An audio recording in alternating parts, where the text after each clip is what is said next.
Magandang araw sa inyong lahat dyan.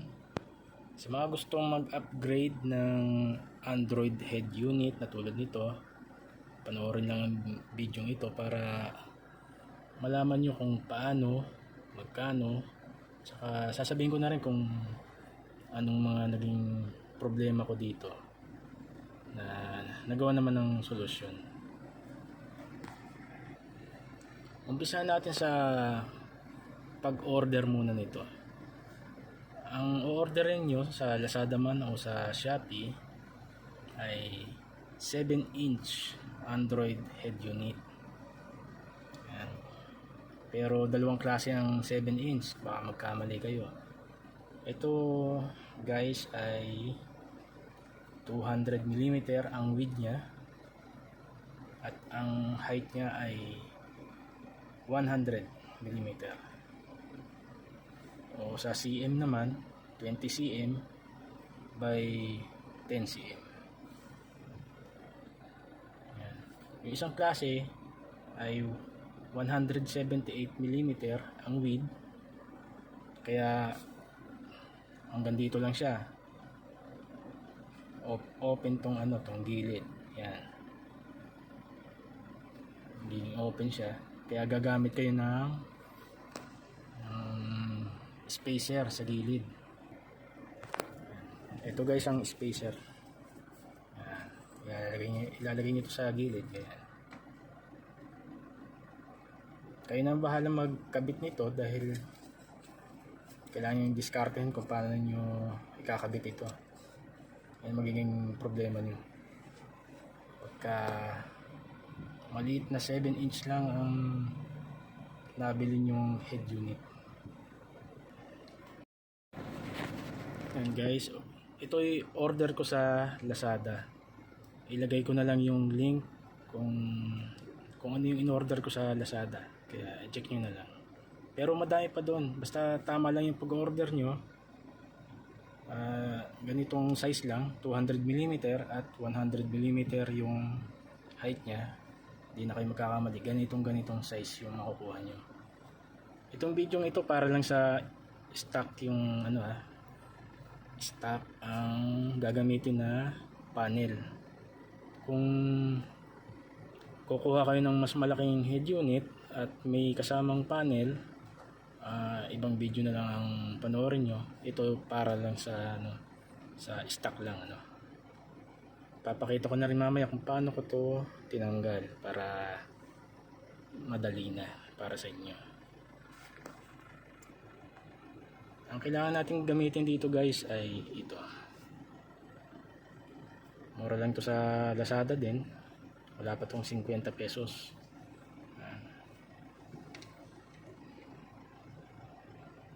Itong socket wrench na 10mm, flat screwdriver. Yan. At sa huli, ito, may gagrinderin kayo para magnipis yung panel. Papakita ko rin mamaya kung ano yung pinagamitan ko nito. Saka drill. Yan lang naman ang ginamit ko dito. Yan. Yan. Okay guys, tatanggalin natin itong panel. Pero papatayin ko muna para naka-off yung head unit. Tatanggalin ko kung paano. Yan, tanggalin niyo muna yung ashtray. Yan. Tapos tong panel, madali lang naman pagtanggal nito, ganito lang. Yan, dali lang, 'di ba? Tapos dito nyo gagamitin to. Yan. Sa gilid.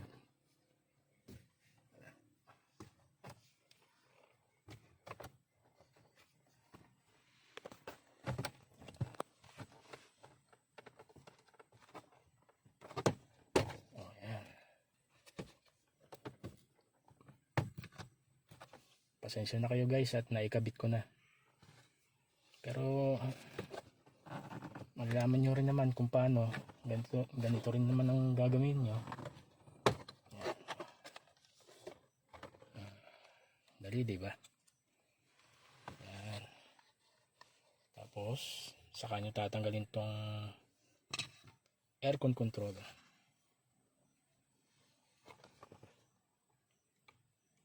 Mahirap kasing tanggalin ito, kaya gamit na lang tayo ng flat screwdriver.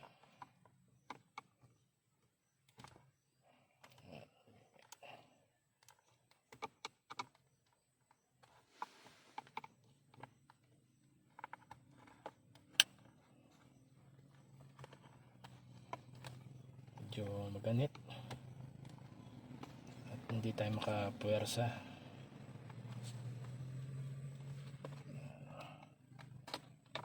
Tanggal na isa. Ito hindi kayo magkakamali at magkaiba yung dalawang sakit na ito. Hindi papasok kung mali ang nasalpakan nyo. Ayan, tanggal na. Ayan, ito yung dalawa. Oh. Magkaiba siya ng butas kaya hindi kayo magkakamali. Ayan. Ito na yung head unit. Dito nyo naman gagamitin ito.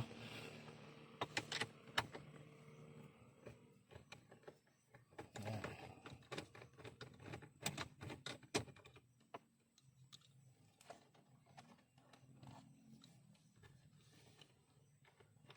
Masigip.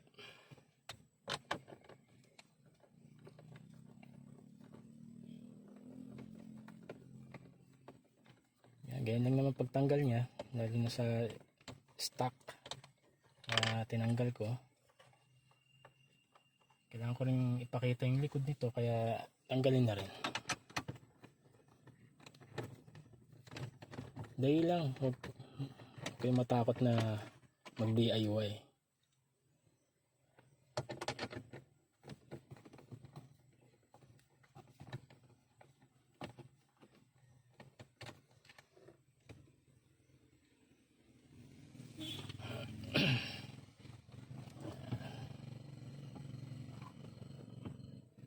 Oh, mali pala. Nalimutan natin na may kawad ako nilagay dito para hindi siya mag-vibrate pagka natakbo ang sasakyan. Igutin natin dahan-dahan. Yun.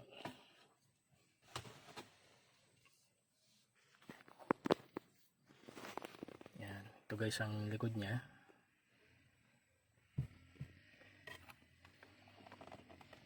Yan. Plug and play itong nabili ko. Ayan, oh. Wala na tayong pinutol na wirings dito. Kaya maganda ito para sa mga mag-DIY. Ito lang dudugtong nyo. Power supply. Ito dahil sa wala naman akong pagkakabitan ito. Ayan, dyan lang siya sa likod.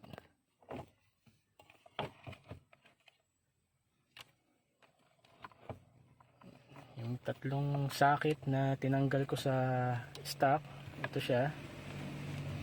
1, 2, 3. Hindi kayo magkakamali at hindi naman talaga papasok pagka mali yung napasukan na sakit. Ayan. At kasama nito ang isang wire. Ito yung nakalagay na back. Dito nyo ilalagay yung trigger wire ng reverse camera kung meron. Pero hindi ko sinama sa order ko yung reverse camera dahil mukhang hindi magandang klase, kaya iba yung in order ko. Ayan. Kaya abangan nyo na lang susunod kong video dahil ibubukod ko yung sa reverse camera. Eto, wala akong maikakabit pa dito, kaya ayan, display lang siya. Tapos may kasama siyang dalawang USB.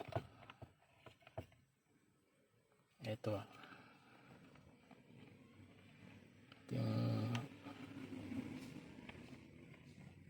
yung dalawang wire na ito ang sa USB. Yan. Ito, tsaka So may wiring diagram naman kasama, kaya hindi kayo magkakamali. At yung pangatlo, ito yung sa reverse camera. Ito naman yung stock na antenna, radio antenna. At yung nasa baba, yan, ito yung sa GPS antenna naman. Yan, papadaan nyo lang sa baba, sa loob ng dashboard.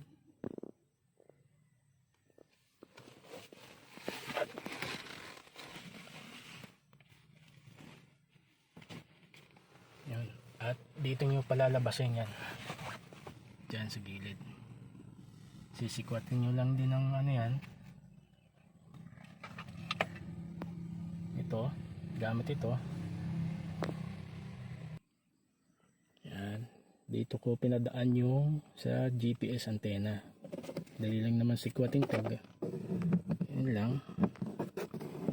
Hanap lang kayo ng yan.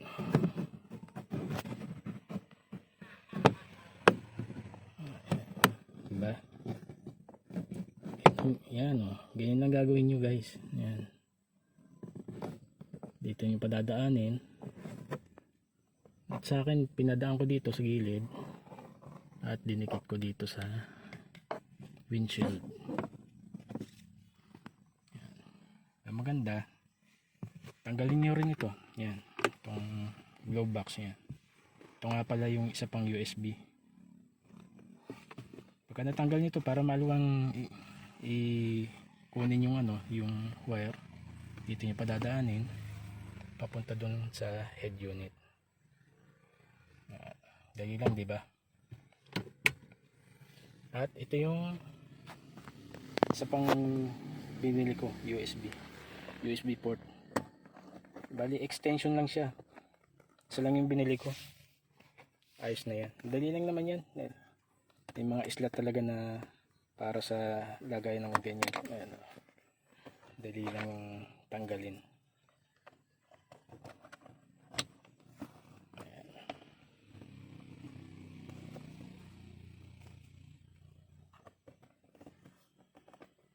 USB extension. Mamaya sasabihin ko kung magkano yung total na magagastos nyo dito. Ayaw matanggal. Mahirap magtanggal ng isa lang ang kamay. Yan. Yan lang siya. Extension lang siya. Kabit nyo lang sa dulo ng USB. Yan. Okay. Ngayon ibabalik ko na. Pero bago yon, meron nga palang magiging problema kayo kung ibang unit ang nakuha nyo. Siguraduhin nyo pang Toyota yung ano, yung ibang tawag, power harness nya. I-check nyo maigi kung tatlo yung sakit na meron ng inyong stock na head unit. Tatlo. Palagay ko ito sa model 2015 pababa. Ganito, tatlong wire socket. Yan. Siguraduhin yung tatlo. Kasi yung iba ay wire lang ibibigay sa inyo. Yan. Ito lang, putol yan. Kaya kayo nang magdudugtong kung saan man yan. Kaya medyo mahirap yun. Lalo na kung DIY lang ang gagawin natin.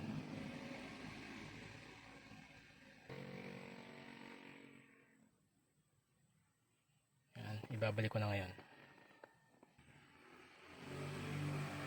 Ito guys, naibalik ko na. Yan, tornilyo ko na. Guys, dito sa tornilyo na to, huwag nyo masyadong kahigpitan. At plastic lang kasi pinagkakapitan ito. At baka ma-lost thread. Ingatan nyo yan. Ang naging problema ko dito guys, ito. Yan. Yan. Kita nyo, itong tornilyo na to, yan. Sa head unit. Ayan ay gawa ko lang. Binutasan ko yan dahil kailangan kong ibaba itong head unit. Ito yung stock ha, stock na bracket ang ginamit ko. Dati itong turniling yan, nandito yung sa sunod na butas. Maliit lang kasi ang butas nito, kaya nilakihan ko. Diyan ako gumamit ng drill. Yan. Isang tornilyo lang, ayos na, magaan naman itong head unit. Nasa sa inyo kung magbubutas ba kayo ng bracket. Sala kasi yung butas niya dun sa stock na bracket. Kaya diskarte niyo na lang kung anong maganda. Okay. Ang susunod namang problema guys na ma-encounter nyo ay dito sa panel. Nga pala guys, yung kanina kailangan kong ibaba dahil sala sa panel, mataas tong head unit, hindi makapasok, kaya kailangan kong ibaba yun, kaya nagdrill ako ng ibang butas. Yan.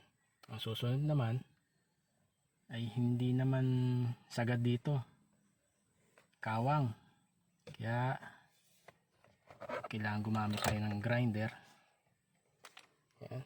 Grinder o anumang bagay na pwede dito. Yan, tatabasin nyo ito. Yan. Tinabas ko yan ng grinder para medyo lumapat lang. Pero bago nyo tabasin yan, tanggalin nyo muna itong aircon control at baka tamaan pa ito. Sayang naman. O masira pa. Yun lang naman naging problema dito. Ganyan. Bukod dun sa reverse camera na papalabas ko na lang sa susunod kong video. Yan. Tapos ibabalik mo na lang yan. Pagbalik, ayos na. Diba, madali lang yan guys. Huwag kayong matakot na mag DIY. Yan guys, naibalik ko na. Ngayon naman sa presyo, kung magkano ito. Itong mismong Android head unit na ito ay 3,330. Yan ang presyo niya. Tapos yung USB extension, yan, 199 pesos lang.